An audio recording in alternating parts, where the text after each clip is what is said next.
ધોરણ 8 વિષય ગણિત પ્રકરણ 1 સમય સંખ્યાઓ ભાગ 2 આપણે ભાગ 1ની અંદર સમૃદ્ધતાનો ગુણધર્મ વિશે શીખ્યા હતા. હવે ક્રમના ગુણધર્મ વિશે વાત કરવાની છે. પહેલાં જોઈએ કે ભાઈ ક્રમનો ગુણધર્મ. ક્રમના ગુણધર્મની અંદર આપણે ચારેય ક્રિયાઓ સરવાળા, બાદબાકી, ગુણાકાર અને ભાગાકાર આ ચારેય ક્રિયા માટે આપણે વિચારવાનું થાય. અહીંયા આપણે જોઈએ કે ભાઈ સૌ પ્રથમ પૂર્ણ સંખ્યાની વાત કરીએ તો પૂર્ણ સંખ્યાઓમાં 0, 1, 2, 3, 4 એમ અનંત સુધીની સંખ્યાઓ આવે. તો આ સંખ્યાઓમાં પૂર્ણ સંખ્યા માટે ક્રમનો ગુણધર્મ સરવાળા માટે લાગુ પડે છે એ આપણે જોઈએ. તો 3 + 5 કરીએ અથવા 5 + 3 કરીએ એટલે કે કોઈ પણ બે પૂર્ણ સંખ્યાનો સરવાળો કરતાં આપણને પૂર્ણ સંખ્યા 8 પ્રાપ્ત થઈ. હવે 3 + 5 કર્યા એની જગ્યાએ એનો ક્રમ બદલતા એટલે કે 5 + 3 કરીએ તો પણ એનો જવાબ આપણને 8 મળે છે. એટલે કે કોઈ પણ બે પૂર્ણ સંખ્યાનો સરવાળો ગમે તે ક્રમમાં કરતાં જવાબ સમાન જ મળે છે, જેને ક્રમના ગુણધર્મ તરીકે ઓળખવામાં આવે. આવું બીજું ઉદાહરણ લઈએ. 6 + 4 = 4 + 6. તો બંને સંખ્યાનો ક્રમ બદલીએ છતાં આપણને જવાબ સરખો એટલે કે 10 જ પ્રાપ્ત થયો. એટલે આપણે કહી શકીએ કે સરવાળા માટે ક્રમનો ગુણધર્મ લાગુ પડે છે. એટલે કે ક્રમના ગુણધર્મનું પાલન થાય છે તેમ કહેવાય. હવે બાદબાકી માટે આ ગુણધર્મ વિચારીએ તો 3 - 5 અને 5 - 3.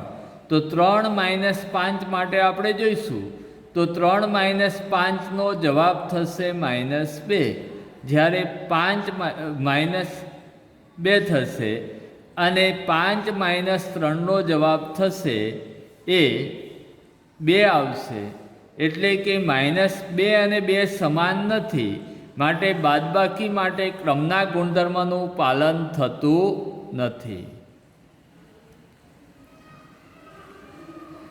આ પૂર્ણ સંખ્યા માટે વિચાર્યું. એ જ રીતે ગુણાકાર માટે તો 3 × 5 = 5 × 3. તો બંનેનો જવાબ સમાન જ મળે એટલે કે 15 જ પ્રાપ્ત થાય. એટલે કે ગુણાકાર માટે પૂર્ણ સંખ્યા માટે ગુણાકારનો ક્રમનો ગુણધર્મનું પાલન થાય છે. પણ 3/5 કરીએ અને 5/3 કરીએ તો બંનેનો જવાબ સમાન આવશે નહીં. માટે અહીંયા 3/5 જવાબ મળશે, અહીંયા 5/3 જવાબ મળશે. એટલે કે બંને સમાન નથી, સરખા નથી. માટે ભાગાકાર માટે ક્રમના ગુણધર્મનું પાલન પૂર્ણ સંખ્યા માટે થતું નથી. એ જ રીતે પૂર્ણાંક સંખ્યા માટે વિચારીએ તો પૂર્ણાંક સંખ્યામાં ધન, ઋણ અને શૂન્યનો સમાવેશ થાય.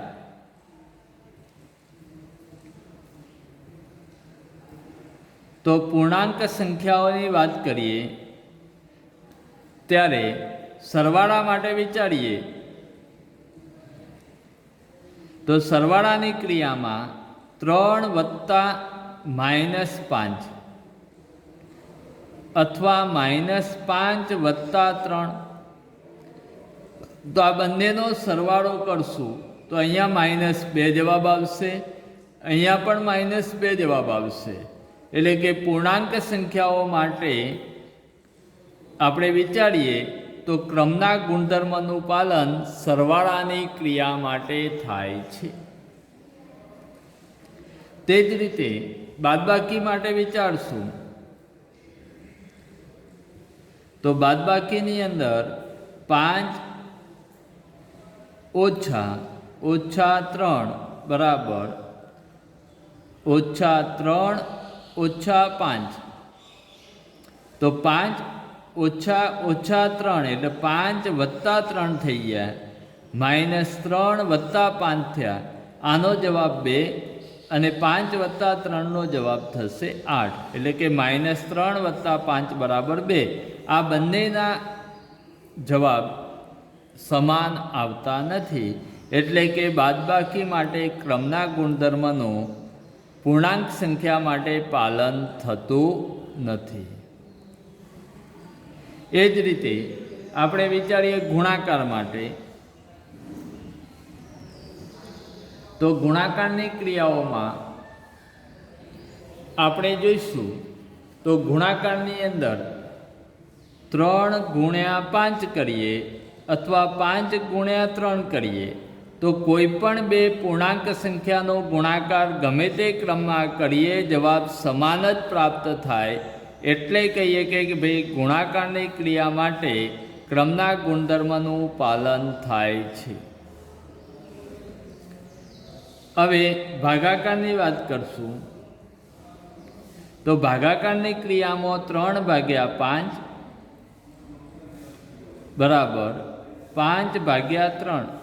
તો આ બંને પૂર્ણાંક સંખ્યાઓ છે. ચલો ઋણ માટે વિચારીએ તો -3/5 અને -5/-3 બંનેનો જવાબ સમાન આવશે.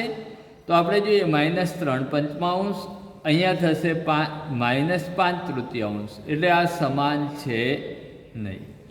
માટે ભાગાકારની ક્રિયા માટે ક્રમના ગુણધર્મનું પાલન થતું નથી તેમ આપણે કહી શકીએ. હવે આપણે જોઈએ સમય સંખ્યાઓ માટે. સમય સંખ્યાની વાત કરીએ તો સમય સંખ્યાઓ વિશે આપણે સમજશું. સમય સંખ્યાની અંદર આપણે જોઈએ કે કોઈ પણ બે સમય સંખ્યાનો સરવાળો કરતા સરવાળાની ક્રિયા. તો સરવાળાની ક્રિયા માટે કોઈ પણ બે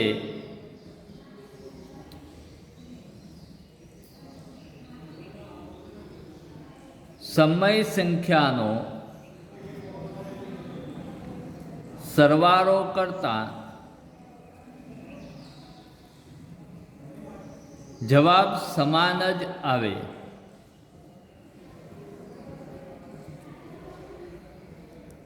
દાખલા તરીકે 3 + -5 અથવા -5 + 3. તો 3 + -5 લઈએ તો જવાબ -2. -5 + 3 લઈશું તો પણ જવાબ આવશે -2. હવે તો આ બંનેનો સરવાળો સમાન જ આવ્યો. માટે કહીએ કે ભાઈ સરવાળાની ક્રિયા માટે સમય સંખ્યાઓ ક્રમના ગુણધર્મનું પાલન કરે છે. બીજું ઉદાહરણ લઈએ. 3/5 વત્તા 5/3. 5/3 વત્તા 3/5. તો બંનેનો છેદ અસમાન છે. લસા લઈશું 15 થશે. અન્ય છેદ વડે ગુણતા 3 × 3 એટલે 9. 5 × 5 એટલે 25. અહીંયા પણ 15, 5 × 5 એટલે 25, 3 × 3 એટલે 9. 25 અને 9નો સરવાળો કરીએ તો 34/15. 34/15 બંનેનો જવાબ સમાન આવે છે.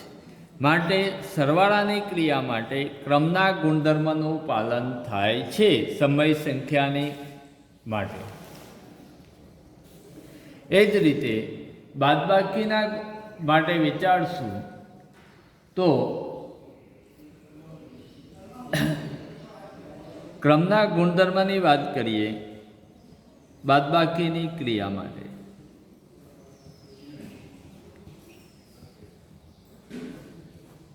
તો કોઈ પણ બે સમય સંખ્યા લઈએ, દાખલા તરીકે -7 ઓછા 3 બરાબર 3 ઓછા ઓછા 7. અહીંયા -7 સમય છે, 3 પણ સમય છે, 3 અને -7 સમય છે, તો 7માંથી -3 ની બાદબાકી કરીએ ત્યારે જવાબ આવશે -10. અહીંયા 3 -7 કરશું તો 3 + 7 એટલે જવાબ આવશે 10. એટલે અહીંયા 10 પ્લસ અહીંયા 10 માઇનસ આવ્યા, બંનેનો જવાબ સમાન આવતો નથી. માટે બાદબાકીની ક્રિયા માટે સમય સંખ્યાઓ ક્રમના ગુણધર્મનું પાલન કરતા નથી. હવે ગુણાકાર માટે વિચારીએ તો ગુણાકારની વાત કરશું ત્યારે ગુણાકારની ક્રિયા માટે 3 × -7 બરાબર -7 × 3, તો 3 × -7 એટલે -21, -7 × 3 બરાબર -21. બંનેનો જવાબ સમાન છે એટલે ગુણાકારની ક્રિયા માટે પાલન થાય છે તેમ કહેવાય. ભાગાકારની ક્રિયાની વાત કરીએ તો ભાગાકારની ક્રિયા માટે સમય સંખ્યાની વાત કરશું ત્યારે એ સમય સંખ્યાઓ આપણે વિચારીએ તો 3 - 5 ભાગ્યા 4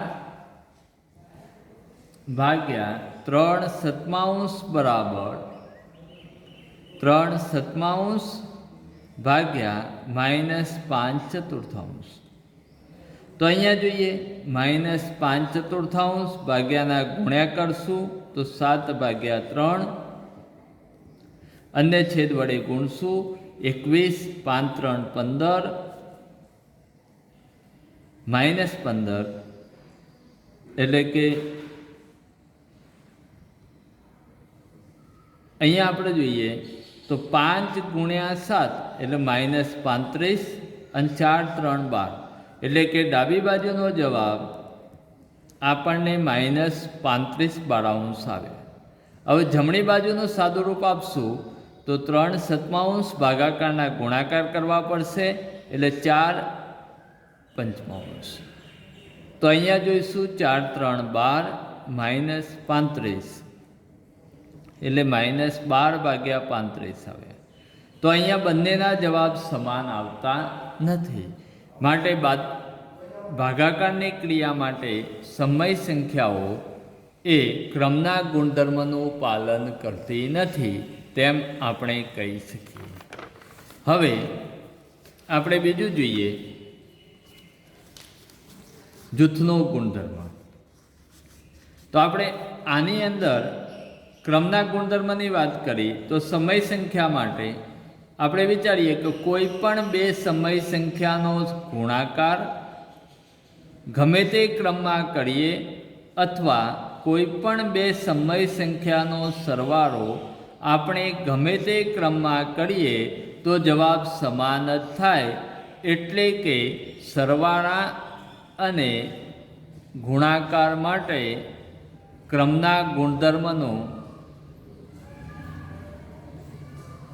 ગુણધર્મનું પાલન થાય છે તેમ કહેવાય. હવે આપણે જૂથના ગુણધર્મની વાત કરીએ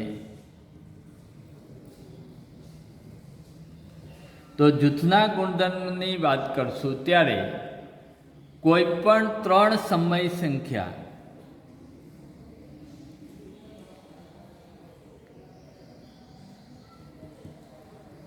કોઈ પણ 3 સમય સંખ્યાનો સરવાળો ગમે તે ક્રમમાં કરતાં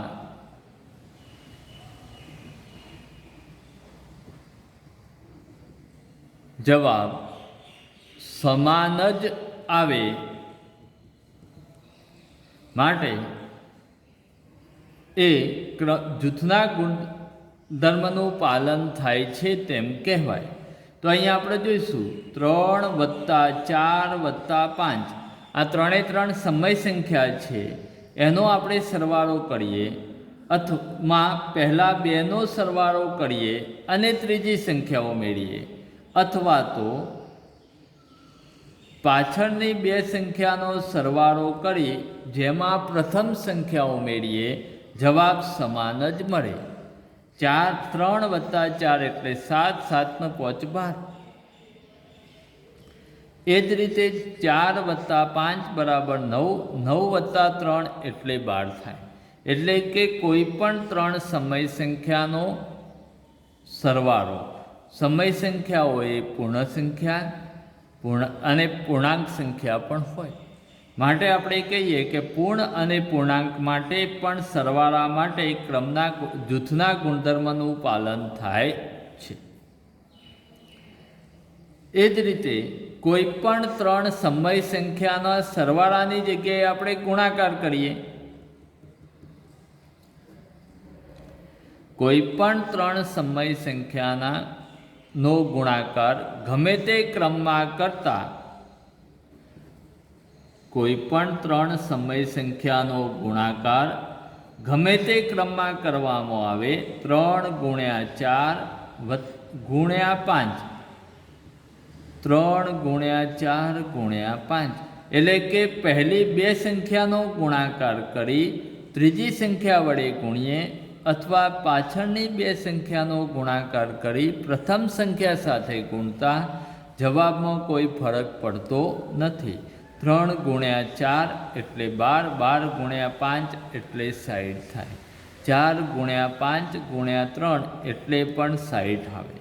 એટલે કે સરવાળા અને ગુણાકાર માટે સમય સંખ્યાઓ એ આપણને જૂથના ગુણધર્મનું પાલન કરે છે તેમ કહેવામાં આવે.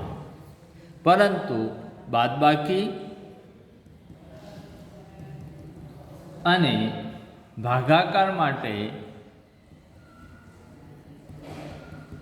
ભાગાકારની ક્રિયા માટે જૂથના ગુણધર્મનું પાલન થતું નથી. હવે આપણે આગળ જોઈશું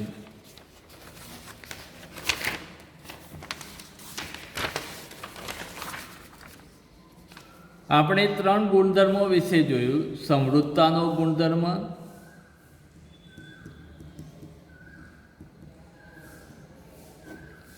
બીજો ગુણધર્મ વિશે જોયું ક્રમનો ગુણધર્મ અને જૂથનો ગુણધર્મ. આ ત્રણ ગુણધર્મ વિશે જોયું. પહેલાં સરવાળા માટે વિચારીએ તો સમૃદ્ધતાનો ગુણધર્મમાં કોઈ પણ બે સમય સંખ્યાનો સરવાળો કરતાં આપણને સમય સંખ્યા જ પ્રાપ્ત થાય. એટલે કે A + B બરાબર સમય સંખ્યા જ મળે.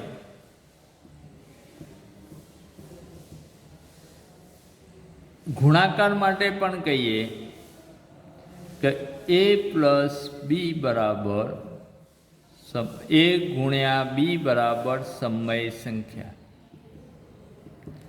એટલે કોઈ સમૃદ્ધતાનો ગુણધર્મ સરવાળા અને ગુણાકાર માટે લાગુ પડે. ક્રમનો ગુણધર્મ A + B બરાબર B + A. ગુણાકાર માટે વિચારીએ તો A × B બરાબર B × A થાય. એ જ રીતે જૂથનો ગુણધર્મ વિચારીએ તો A × B × C. કોઈ પણ ત્રણ સમય સંખ્યાનો સરવાળો કરતા A + B + C બરાબર A + B + C. તો A + B નું જૂથ લઈએ અને તેનો સરવાળો કરી સી ઉમેરીએ અથવા બી અને સીનો સરવાળો કરી તેમાં પ્રથમ સંખ્યા ઉમેરીએ, પરિણામ સમાન જ મળે. તે જ રીતે ગુણાકાર માટે એ ગુણ્યા બી ગુણ્યા સી બરાબર એ ગુણ્યા બી ગુણ્યા સી, એટલે કે પહેલી બે સંખ્યાનો ગુણાકાર કરી તેના જવાબ સાથે ત્રીજી સંખ્યા ગુણતા અથવા પાછળની બે સંખ્યાનો ગુણાકાર કરી તેમાં પ્રથમ સંખ્યાનો ગુણાકાર કરવામાં આવે તો જવાબ સમાન જ મળે. એટલે કે સરવાળા અને ગુણાકાર માટે સમય સંખ્યાઓ એ સમૃદ્ધતા, ક્રમ અને જૂથના ગુણધર્મનું પાલન કરે છે.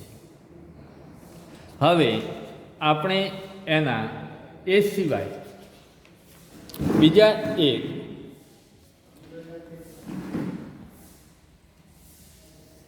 શૂન્યની ભૂમિકા વિશે જોઈએ.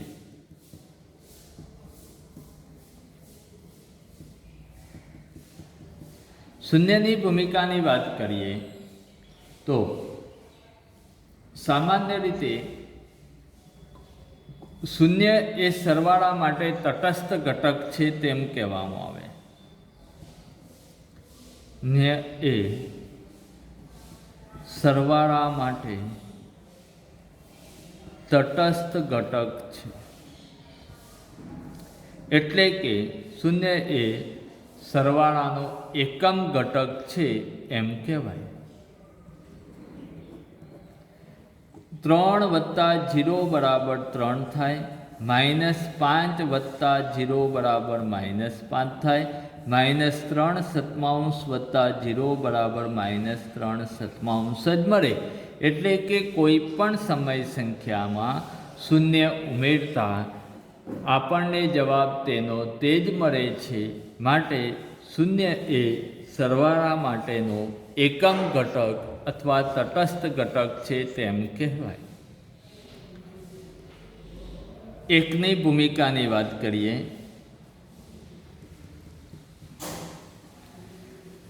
તો એક એ ગુણાકાર માટે તટસ્થ ઘટક છે, એટલે કે એકમ ઘટક છે.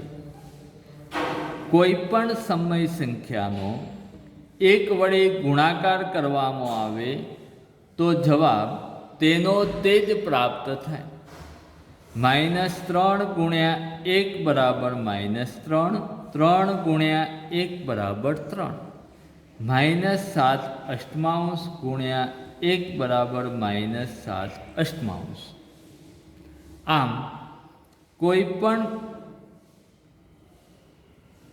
સમય સંખ્યાનો એક સાથે ગુણાકાર કરતા આપણને જવાબ તેનો તે જ પ્રાપ્ત થાય છે. માટે એક એ ગુણાકારની ક્રિયા માટે તટસ્થ ઘટક છે તેમ કહેવાય. વિરોધી સંખ્યા. વિરોધી સંખ્યાની વાત કરીએ ત્યારે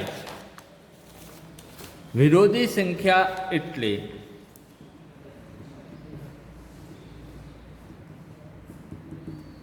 વિરોધી સંખ્યાની વાત કરશું ત્યારે કોઈ પણ બે સમય સંખ્યાનો સરવાળો કરતા જવાબ 0 આવે. 2 + -2 બરાબર 0, -3 + 3 બરાબર 0, -5/7 + 5/7 બરાબર 0. એટલે કે કોઈ પણ બે સમય સંખ્યાનો સરવાળો કરતા જવાબ 0 પ્રાપ્ત થાય તો તે બે સંખ્યાઓ એકબીજાની વિરોધી સંખ્યાઓ છે તેમ કહેવાય. અહીંયા આપણે કહીશું કે બેની વિરોધી -2 થાય, 3ની વિરોધી -3 થાય, -5/7 વિરોધી 5/7 થાય. એટલે કે 5/7 વિરોધી -5/7, -3 વિરોધી 3, -2ની વિરોધી 2. આમ એકબીજાની વિરોધી સંખ્યાઓ છે તેમ કહેવામાં આવે. અહીંયા આપણે જોઈશું કે ભાઈ શૂન્યની વિરોધી શું થાય? તો શૂન્યનો શૂન્ય સાથે સરવાળો કરીએ ત્યારે જ જવાબ શૂન્ય મળે, માટે શૂન્યનો વિરોધી શૂન્ય થાય. શૂન્યની વિરોધી સંખ્યા શૂન્ય છે. હવે વ્યસ્ત સંખ્યા.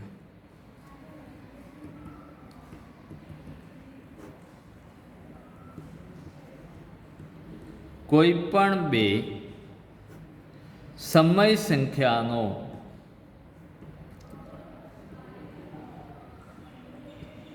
ગુણાકાર કરતા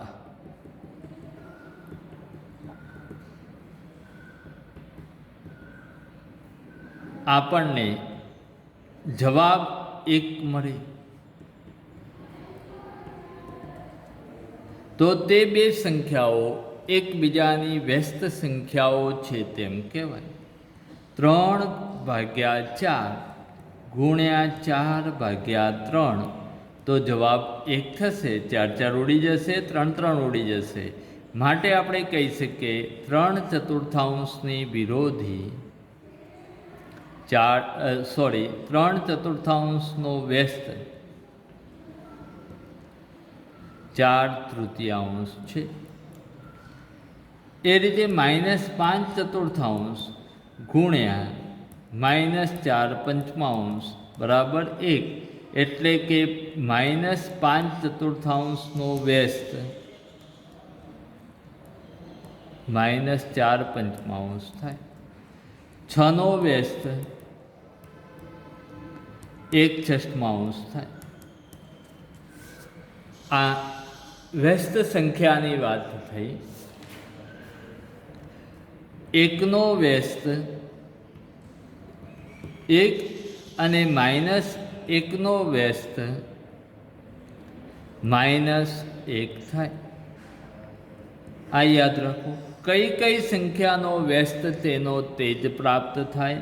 તો 1 વ્યસ્ત 1 -1 વ્યસ્ત -1, એટલે કે 1 અને -1 વ્યસ્ત તેની તેજ સંખ્યા પ્રાપ્ત થાય. આ ઉપરાંત આપણે બીજું જોઈશું કે ભાઈ વિભાજનનો ગુણધર્મ. વિભાજનના ગુણધર્મની વાત કરીએ તો ગુણાકાર ની વાત કરશું. વિભાજનના ગુણધર્મની અંદર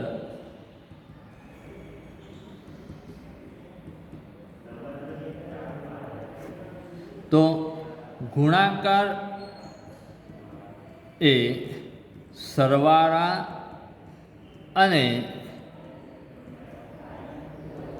બાદબાકીની ક્રિયા માટે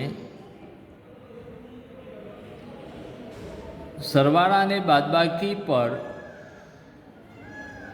વિભાજિત છે તેમ કહેવાય. દાખલા તરીકે 3 ગુણ્યા 4 વત્તા 5 કરીએ તો 3 ગુણ્યા 4 વત્તા 3 ગુણ્યા 5.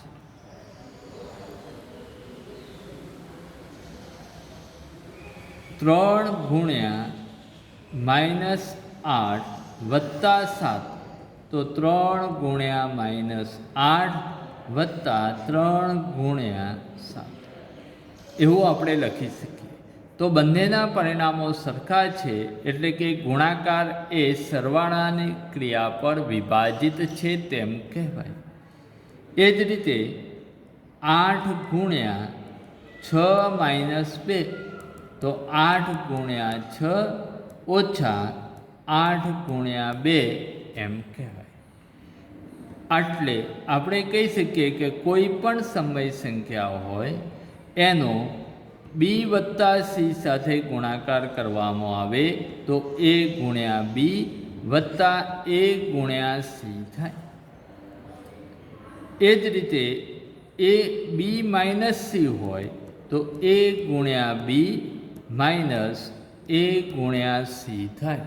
આમ એ વિભાજનનો ગુણધર્મ થયો તેમ કહેવાય. આપણે સમય સંખ્યાના બધા જ ગુણધર્મો વિશે શીખ્યા.